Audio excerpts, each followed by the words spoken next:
Regresamos en este rumbo de la mañana cuando son las 9:22 y vamos a continuar con los comentarios. Es el turno de Kimberly Taveras. Señores, y a propósito de que el presidente inauguró ayer 2.7 kilómetros de tramos de barra fronteriza, donde esta fue una de las promesas de verja fronteriza, que es una barrera. Que ya la barrera fronteriza no es imaginaria, la verja, sino que ya es una limitación física, como se necesitaba, porque ya la frontera evidentemente no es la misma.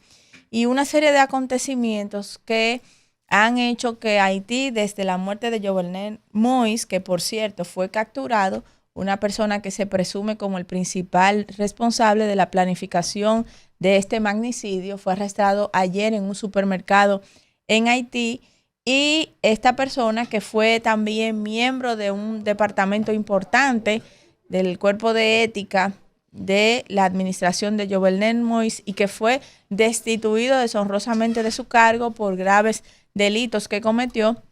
pues es el principal presunto responsable de la planificación de este magnicidio, que desde entonces Haití ha estado sumergida en una debilidad institucional, en un tráfico de drogas, de armas y de todo. Así lo dijo el canciller ayer en una exposición que tuvo, donde decía que desde ese momento la frontera dominicana debe imperar el orden, un nuevo orden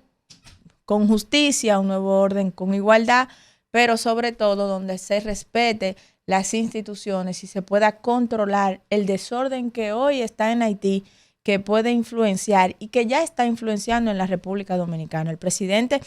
desde esa inauguración, dijo también los esfuerzos que se están haciendo con las Fuerzas Armadas, que visitaron ayer también el alcalde de esa comunidad, Riverón, Daniel Riverón, ¿verdad? Santiago Riverón, y que acudieron a visitarle como una muestra del interés que tiene el gobierno en fortalecer la frontera y las comunidades que están en esa parte fronteriza. También ayer la ONU hablaba de un informe que dio a conocer, hecho por sus expertos, donde el tráfico de drogas y el tráfico de armas es preocupante en Haití, que han pasado de tener en el 2018 291,000 armas ilegales a 600,000 armas ilegales. Ustedes saben lo que son 600,000 armas ilegales en un país, y que el costo es bastante elevado, que son buscados tanto por las pandillas que imperan y luchan por el control de los territorios en ese país, como por también los civiles que quieren protegerse de las mismas. Y que los datos que arrojaron allí, señores, por una semiautomática de 5.5 se pagan entre $5,000 y $8,000, mientras que por una pistola de 9 milímetros puede costar entre $1,500 y $3,000, y el cartucho o munición de $3 a $5. Esto también ha atraído a los narcotraficantes que quieren hacer de Haití y la zona fronteriza su base de operación. Por eso la preocupación del gobierno, que sabe que debe retener esa situación que está pasando en Haití y que el crimen organizado se pueda expandir hacia República Dominicana, como lo ha dicho la ONU en su informe, y a Jamaica también. Y que nosotros, que tenemos una ubicación estratégica, no solamente para la inversión extranjera, también para el tráfico de armas y el tráfico de drogas de la región, que nosotros entonces debemos redoblar los esfuerzos para contener esta situación que está teniendo el pueblo haitiano, que también, dicho sea de paso, se ha dicho que Martelly y otros están detrás del financiamiento de las bandas en Haití, y esto, señores, es muy penoso. La ONU incluso ha retomado algunas sanciones y las ha puesto más rigurosas, las sanciones que incautan hasta los bienes de Haití y muchos más controles por la situación que está viviendo esta hermana nación, este hermano país. Y nosotros también la estamos pasando mal por esa misma situación, porque estamos sometidos permanentemente a tener que controlar que esa situación no venga a nuestro país, que se puede convertir en algo mucho más difícil y que se vuelva incontrolable, sobre todo en las comunidades, los municipios que están apostados en las zonas fronterizas. Yo quiero, señores, felicitar a Infotep y a la Procuraduría General de la República, a doña Miriam. Porque, bueno, miren, nosotros hablamos en mi poca experiencia que tuve desde el gobierno, nosotros identificamos algunos indicadores y algunos motivos de la delincuencia en el país y dijimos, incluso motivamos a algunos de los programas y lo dejamos ahí en la planificación, de que una de las principales causas de la delincuencia en nuestro país es que la gente que comete algún delito, que va y cumple alguna condena, sale de allí y las cárceles están convertidas, lejos de reformar a los delincuentes, lo que hacen es formarlos en otros crímenes. O sea, desde allí hacen contactos con otros crímenes, incluso más elevados del que fueron sometidos, y cuando salen de allí el único empleo que tienen es esas organizaciones criminales que conocieron cuando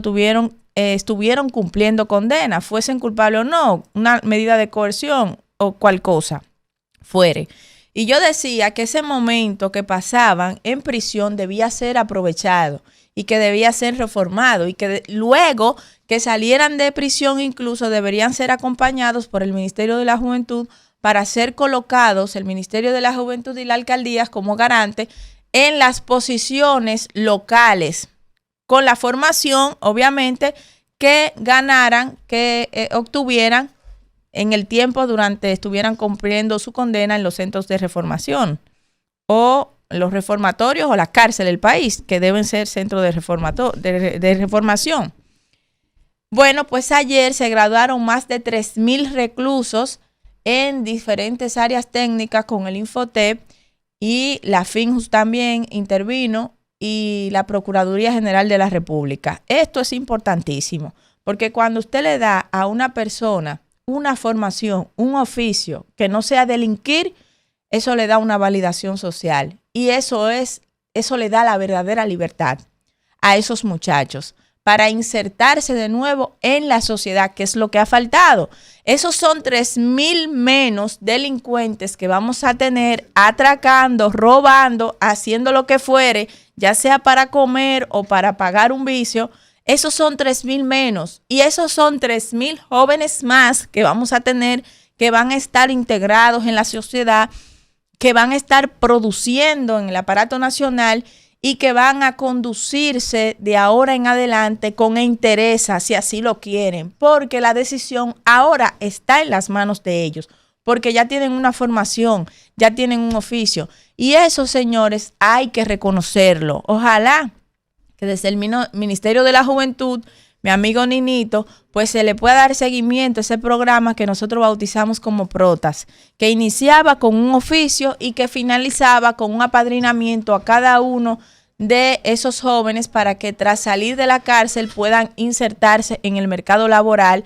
con la garantía del Ministerio de la Juventud del apadrinamiento que tengan, porque no, para nadie es un secreto que existe discriminación laboral para los exconvictos en este país. Y eso debe ser resuelto porque si ya tienen un oficio, ya pagaron su pena, pagaron su culpa o fueron exculpados de ella en un tribunal, la sociedad debe admitirlos, debe permitirle la inserción porque si no van a volver a delinquir. Isidro, yo no sé si tengo tiempo todavía, coordinador, para extender un poquito más mi comentario. Miren, a veces uno puede tener sus dudas, porque como todo en la vida, pues hay momentos en que uno pone en duda algunas cosas y sobre todo el que no conoce, el que no está envuelto en el escenario político, pues escucha algunos discursos de la oposición y usted se confunde, usted dice, pero ven acá, y es verdad que las cosas están tan mal y esto y aquello y que no sé qué. Claro que este gobierno no ha sido perfecto, ha tenido sus errores que yo creo que todavía se pueden corregir, pero yo quiero darles 20 razones al pueblo dominicano por las cuales yo entiendo que Luis Abinader ha hecho un buen gobierno y por las cuales se puede reelegir. Razones que son promesas cumplidas, porque lo principal que debe tener un político es que cumpla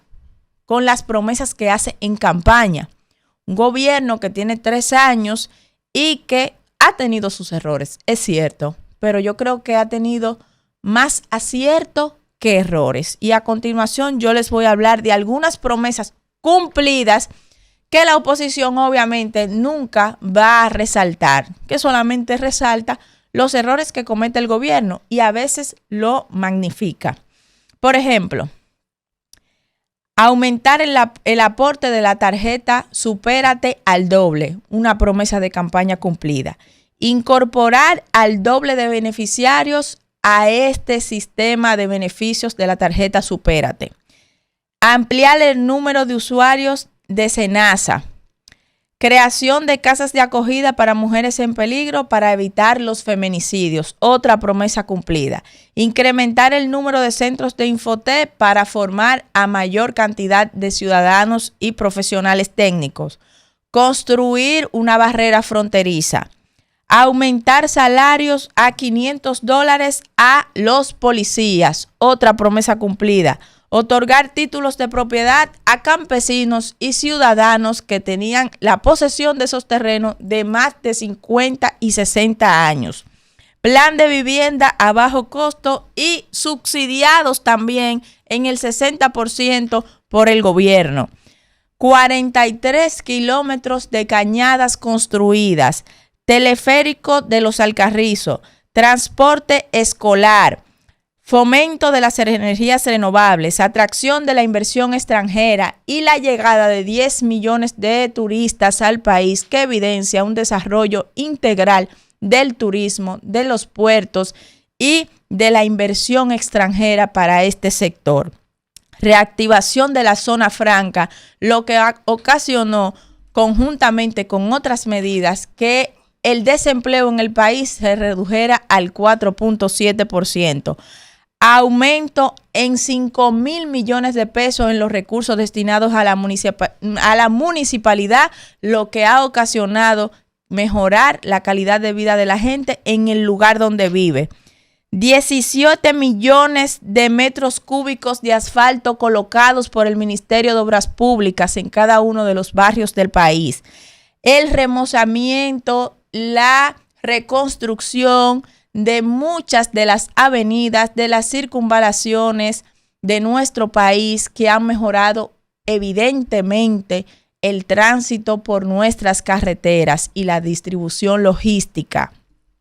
Y asimismo también grandes aportes en las leyes como la Ley de Ordenamiento Territorial, que durante muchos años la solicitamos y la pedimos, para evitar la falta de la planificación de los diferentes sectores y comunidades de nuestro país, que hacen terriblemente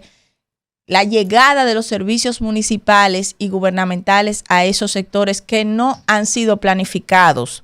La Ley de Manejo Integral de Desechos Sólidos, la Ley de Extinción de Dominios y muchas otras razones que, si yo quisiera pasarme aquí las 3 horas y media de programa hablando de esas evidencias de por qué hay que volver a votar por el PRM y por Luis Abinader, pues lo podría hacer. He dicho,